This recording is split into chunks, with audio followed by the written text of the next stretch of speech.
Sinong umaahon, tayo ba o sila? Mga ngiti nila habang nakalubog ka pa sa napuntang bulsa.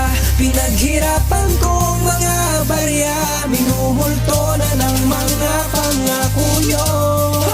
Makinig Di kanino ang bulsa na punta ating salapi. Mga gobyerno nagpasiro sa karampot na kusing. Kahit anong bait meron pa din kulay na maitim. Kahit itago pa nila merong matang nakatingin sa maling ginagawa nila. Hindi sila takot kapag kami nagreklamo ay agad nilalagot. Sino nga ba talagang mali, ang taong bayan ba o ang gobyernong binigyan ng tiwala natin madla? Ngayon laging tanong nasan ang mga pondong inipon na matagal. Ngayon kailangan na bakit nagbistulang mga hangal. Mga hipokritong sumasabay sa krisis sa Pinas dapat natanggalin sa silya, di bagay sa kanila. Mabuti pang si Duterte na lang nakaupo, naging aksyon, di po mapayag na tayo ay lumubog. Marahil nga mali tayo na naiboto, kaya sa susunod huwag na tayo boboto ng gago at bobo.